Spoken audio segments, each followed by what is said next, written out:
dengan tema perempuan berdaya bersatu untuk membangun Kota Malang. Itu yang kami harapkan ya.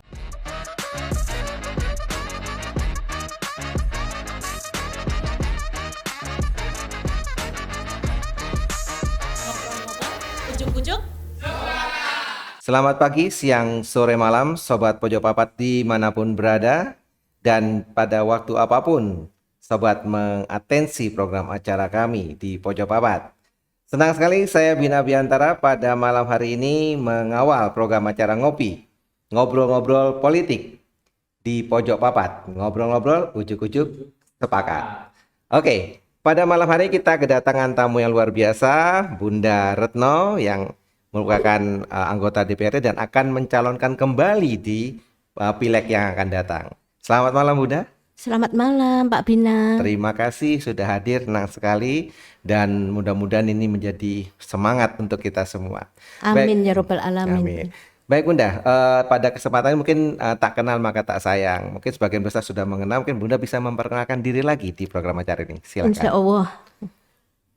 Assalamualaikum warahmatullahi wabarakatuh. Waalaikumsalam. Nama saya adalah Ibu Hajar Retno Sumarah SEMM.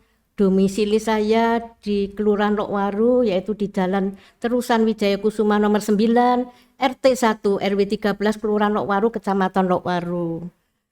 Bapak Ibu sekalian anggota masyarakat di wilayah Lokwaru, kami memiliki 4 orang putra, yaitu 2 laki 2 perempuan. Saya pernah menjabat sebagai ASN Kota Malang pada tahun 1978 sampai dengan 2008. Dan alhamdulillah setelah kami selesai purna tugas, kami berkancah di politik yaitu di Partai Golkar. Siap. Mungkin itu saja. Terima kasih Bunda, luar biasa sekali. Nah Bunda saat ini kan sudah sedang berada di Gedung Dewan sebagai anggota Dewan. Nah, bisa bercerita selama 4 tahun ini apa yang sudah terjadi di Kota Malang dan juga dalam kiprah jenengan sebagai anggota Dewan. Terima kasih Pak Bina. Jadi kami sampaikan bahwa kami sejak dilantik sebagai anggota Dewan, yaitu sejak tahun 2019 bulan September, kami pertama kali duduk di Komisi C. Jadi di DPRD itu ada 4 komisi. Komisi A bidang hukum dan pemerintahan, Komisi B bidang perekonomian dan keuangan, Komisi C bidang pembangunan, dan Komisi D bidang pendidikan, sosial budaya, kesra dan kesehatan. Setelah tahun kedua, kami dialih tugaskan sesuai dengan ketentuan di tata tertib DPRD Kota Malang. Selama kurun waktu 2,5 tahun kami diharapkan bisa beralih di komisi lain. Selain itu supaya kita bisa mengenal apa yang di komisi A, B, C maupun D. Jadi setelah dari komisi C kami beralih ke komisi A, yaitu membidangi masalah pemerintahan dan hukum. Begitu. Siap. Berarti selama Bunda ada di Komisi C, apa yang sudah komisi yang sebelumnya C kan, yang waktu C di awal itu apa yang sudah Bunda jalankan, kemudian di Komisi A itu apa yang sudah Bunda jalankan. Terima kasih Pak Bina. Jadi selama di Komisi C, yaitu yang membidangi pembangunan, kami bergelut di masalah infrastruktur, yaitu pembangunan yang berada di 5 kecamatan. Khususnya karena Malang ini sejak dulu dikenal sebagai kota banjir dan kota macet. Mungkin masyarakat sudah tahu semua ya bagaimana kiprah kita ya selaku anggota Komisi C membantu pemerintah Kota Malang yaitu eksekutif bisa menyelesaikan dan membantu otomatis menuntaskan supaya Kota Malang itu tidak digenangi air banjir ataupun macet. Jadi pertama kita perbaikan gorong-gorong. Karena pada waktu kami pertama di Komisi C itu tidak ada peta gorong-gorong, peta penataan gorong-gorong, dan saat ini sudah ada. Jadi di mana gorong-gorong itu yang bisa menimbulkan tersumbat air maupun sampah dan sebagainya hingga mengakibatkan banjir. Contohnya di wilayah Blimbing, Soekarno-Hatta, kemudian di Galunggung, kemudian juga wilayah Bareng dan Sukun itu yang sering banjir. Kemudian macet. Sebelum ada satu jalur itu Kota Malang sering dikatakan kota macet. Apalagi kalau ada tamu-tamu dari daerah yang akan menuju Kota Batu atau Kabupaten Malang di daerah wisata, itu selalu macet di daerah Dinoyo, kemudian di Embong Berantas, Telogomas dan lain sebagainya. Itu bagaimana cara kita kerjasama dengan pemerintah atau eksekutif, dalam hal ini Dinas Perhubungan, cara mengatasi atau merubah perjalanan lalu lintas supaya tidak macet lagi. Jadi pelan-pelan bertahap dari pihak Dinas Perhubungan dibantu dari DPRD Kota Malang sering mengadakan uji coba untuk memindahkan wilayah kendaraan sehingga tidak menimbulkan potensi macet. Oke, siap. Itu sudah dilakukan. Kendalanya apa Bunda dalam melakukan sosialisasi atau kerjasama dengan eksekutif saat menerapkan apa yang jadi kebijakan tersebut? Kendala ya satu, kalau menurut saya kadang-kadang pengertian dari masyarakat sendiri, kadang-kadang tuh kalau dirubah-rubah itu masyarakat menjadi bingung atau apa ya, seolah-olah eksekutif ini ya bukan sebagai untuk curan atau curhatan dari masyarakat. Kok dipindah-pindahkan lalu lintas ini, padahal kita ini mencari upaya supaya tidak macet. Otomatis kan selalu mengadakan uji coba. Nah, itu kadang-kadang masyarakat itu belum bisa menerima dari apa yang kita inginkan, itu masalah macet. Tapi alhamdulillah pada saat itu sudah ada kerjasama, sudah ada keinginan daripada masyarakat maupun pihak DPR dan eksekutif untuk pengalihan kendaraan supaya tidak terjadi macet, juga perbaikan seperti traffic light. Itu juga, terus kemudian mengatasi di persimpangan rel kereta api supaya tidak ada tertumpuk kendaraan di situ untuk yang menyebabkan potensi macet, apalagi di daerah Arjosari. Mungkin siap. itu. Udah banjir dan segala macam itu kan sudah terjadi sebuah komposisi ya. Nah kemudian Bunda, pada saat Bunda memegang Komisi A itu hal-hal apa yang kira-kira signifikan ataupun penting yang terjadi di pemerintahan Kota Malang? Jadi Komisi A itu membidangi hukum dan pemerintahan. Memang masalah hukum dan pemerintahan itu sangat kompleks. Kami itu punya mitra kerja yaitu kecamatan yang membawai 57 kelurahan. Kita tidak punya desa.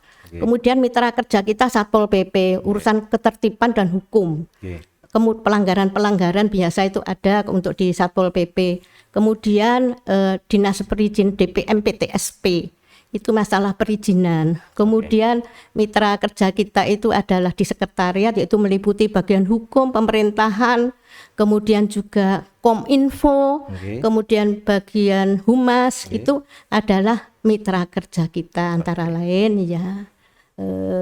Sehingga kita sering mengadakan koordinasi dan OPD itu selalu secara rutin sesuai dengan apa yang kita programkan dari DPRD Kota Malang, yaitu yang dirancang melalui badan musyawarah. Jadi badan musyawarah itu menyusun jadwal, menyusun kegiatan DPRD melalui komisi-komisi. Ini ada saatnya kita itu hearing, mengundang OPD mitra kerja kita ajak bicara, kita ajak diskusi permasalahannya itu apa sebenarnya. Seperti kalau Satpol PP, kalau terjadinya kebakaran, mengatasi kebakaran untuk rumah tingkat, kemudian untuk seperti mal-mal itu yang tinggi-tinggi, seperti apartemen, padahal kita kan belum punya alat untuk bisa menyemprotkan air yang setinggi apartemen. Itu sepertinya itu kalau untuk Komisi A. Kalau masalah hukum memang banyak masalah-masalah pelanggaran hukum yang bisa kita selesaikan pelan-pelan ya. Berarti sangat kompleks sekali ya, dari DPR ini ke masyarakat. Nah, karena dalam hal pencalonan Bunda kepada pileg yang akan datang, kira-kira hal-hal apa yang mungkin saat ini akan terbawa pada saat periode yang akan datang, dan harapan Bunda bagaimana agar masyarakat juga bisa memilih kembali, Bunda? Silakan. Terima kasih Pak Bina. Jadi kami mencalonkan lagi, ini adalah dari Dapil 5 yaitu Dapil Lowokwaru, khususnya adalah perempuan ya, mewakili dari kaum perempuan atau wanita di Kecamatan Lowokwaru. Kenapa wanita itu harus maju, harus berkedudukan sama dengan kaum pria. Selama ini kami juga berantusias supaya wanita, perempuan di Kota Malang itu bisa maju untuk bersama-sama kita membangun Kota Malang seperti apa yang menjadi keinginan KPPG. Kebetulan saya ketua KPPG Kota Malang yang membawai 5 kecamatan, yaitu dengan tema perempuan berdaya bersatu untuk membangun Kota Malang. Itu yang kami harapkan ya. Membangun itu dari segi mulai sosial kemasyarakatan dan membangun mental spiritual. Karena wanita itu adalah kunci suksesnya daripada pembangunan. Itu dari ibu-ibu, dari diawali dari rumah untuk bagaimana bisa mendidik anak kita yang nanti bisa menjadi penerus keturunan bangsa. Kalau wanitanya salah dalam memimpin dalam rumah tangga, otomatis kader-kader kita yang akan menggantikan kita menjadikan kader atau penerus keturunan bangsa itu tidak bisa, karena negara kita itu berharap generasi muda saat ini maupun generasi muda khususnya dari kaum perempuan itu mulai sekarang harus dibangun sejak dini mentalnya, mental spiritualnya supaya menghadapi Indonesia ini bagaimana untuk maju nanti ke depan gitu. Siap, Pak Bina. Luar biasa Bunda, ini waktunya terbatas sekali tapi waktu ini menarik sekali Bunda. Nah, itu terakhir mungkin ada pesan untuk masyarakat yang bisa sampaikan, silakan Bunda. Assalamualaikum warahmatullahi wabarakatuh. Saya Ibu Hajar Retno Sumara SEMM. Kebetulan saya anggota DPRD Komisi A, juga kebetulan sebagai Ketua KPPG Kota Malang. Kami berharap ibu-ibu, marilah kita bersemangat membangun Kota Malang. Perempuan ini harus di depan, karena perempuan itu sangat berpotensi untuk meneruskan pembangunan diawali dari keluarga, karena ibu-ibu ini berpotensi untuk menggerakkan atau yang ada di masyarakatnya masing-masing ini bagaimana selangkah maju untuk membangun Kota Malang. Siap. Itu khususnya di Dapil 5. Harapan kami seperti itu. Oke, terima kasih Bunda. Karena waktu jualah terbatas sekali. Terima kasih Sobat Pojok Papat dimanapun berada. Ini menarik sekali ya bincang-bincang kita kali ini. Tapi waktu jualah yang membatasi. Tetap gunakan hak pilih jenengan semua. Jangan sampai tidak ya. Saya Bina Biantara dengan Bunda Retno Sumara. Undur diri. Tetap semangat. Salam.